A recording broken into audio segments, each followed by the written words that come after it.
Alors, on a cet après-midi beaucoup parlé de haut débit, mais on peut être très innovant dans les usages des hauts débits, mais on peut aussi l'être dans l'usage des infrastructures qui justement permettent ce haut débit. Donc, on va vous présenter le projet Marilyn. Je vous laisse le découvrir. Merci. Bonsoir, je suis Nicolas Aubé et je vais vous parler de la face cachée d'Internet.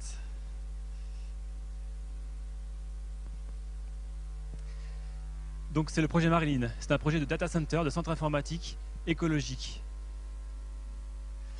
Donc Céleste, la société que j'ai créée en 2001, est un fournisseur d'accès Internet. Excusez-moi, parlez plus près du micro, voilà, on entend mieux. Merci. Bon.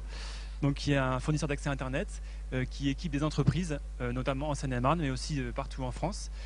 Et on a un constat qu'on a vu toute la journée aujourd'hui, qui est une forte augmentation du trafic d'Internet, plus 50% de trafic chaque année.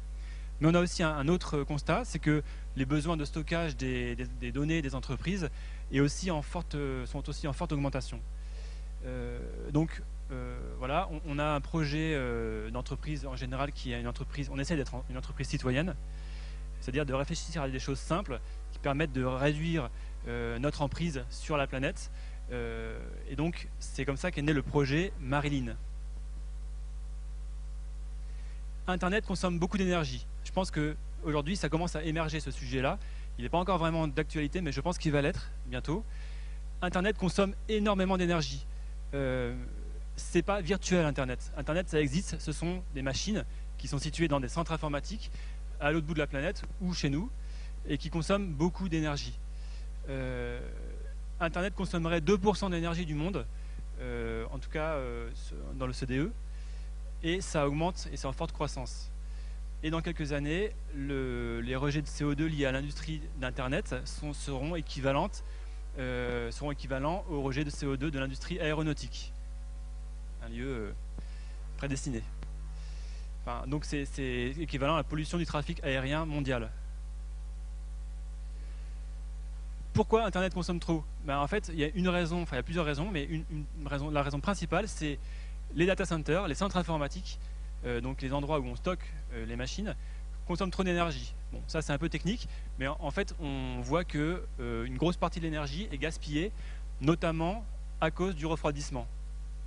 En gros, le ratio entre la consommation et l'énergie utile est supérieur à 2.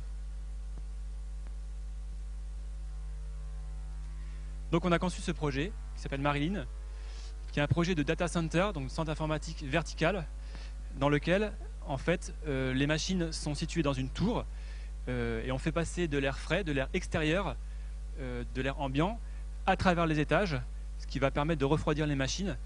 Et on a conçu ce bâtiment pour qu'il soit économe en termes d'énergie.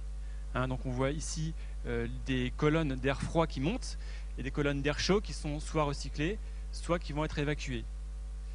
Donc c'est un projet très innovant, un projet vertical qui est unique au monde. Alors, dans notre beau pays, il ne fait pas toujours chaud, et même 80% du temps, il fait froid, enfin il fait moins de 20 degrés, et donc on peut utiliser l'air froid pour refroidir les machines. Donc ça s'appelle le refroidissement par l'air ambiant. Et donc, c'est ce qu'on utilise 80% du temps. On fait tout simplement entrer de l'air froid par en dessous, on l'insuffle dans la tour, on refroidit les ordinateurs uniquement grâce à l'air ambiant, sans apport de climatisation. Si jamais il fait très chaud en mode canicule, donc c'est que 2% du temps, il fait plus de 30 degrés, là on ferme les volets du centre et on fonctionne en climatisation, en circuit fermé. Et puis en régime intermédiaire, on a un fonctionnement mixte où on refroidit un petit peu l'air et on utilise de l'air ambiant quand même.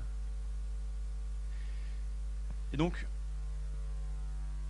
on arrive à consommer 35% d'énergie en moins. On gaspille moins d'énergie. On voit que le ratio entre l'énergie consommée et l'énergie utile est meilleur. Et donc, on arrive à réduire de façon très importante l'énergie qu'on consomme. En fait, c'est simple, c'est tout simplement d'utiliser l'air ambiant et d'avoir un bâtiment qui soit optimisé pour ça. Donc c'est un exemple de développement durable. On a fait les études de ce bâtiment en 2009. On l'a modélisé en termes de simulation thermique sur des ordinateurs. On a simulé l'écoulement de l'air et on a déposé un brevet sur ce bâtiment. Voilà. Donc non seulement en fait, on a des coûts d'exploitation qui sont réduits, puisque on fait des économies sur la facture d'énergie, mais en plus on a des économies sur la construction, puisque la taille du bâtiment est plus petite. Comme il est vertical, il y a moins d'emprise au sol.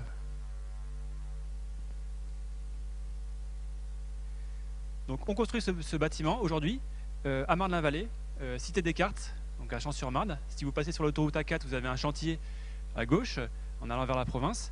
C'est nous. Donc on a eu la chance d'être accepté dans le cluster du développement durable, de la construction durable qui est cité Descartes. Donc ça coûte 7 millions d'euros que l'opérateur Céleste a financé, et donc ce sera livré en septembre 2011. Voilà. Et donc ce type de centre permet de penser à des nouveaux usages, notamment des usages, on va dire, intelligents de l'énergie dans les centres informatiques. Et on va compter, mesurer la consommation d'énergie sur chaque prise informatique, parce que la tendance du marché est à la variabilisation des ressources informatiques. On parle de cloud computing, on parle d'énergie, d'utilisation de ressources à la demande, et donc ce type de centre s'inscrit dans ce type d'usage. Voilà. J'ai fini. Ça sonne.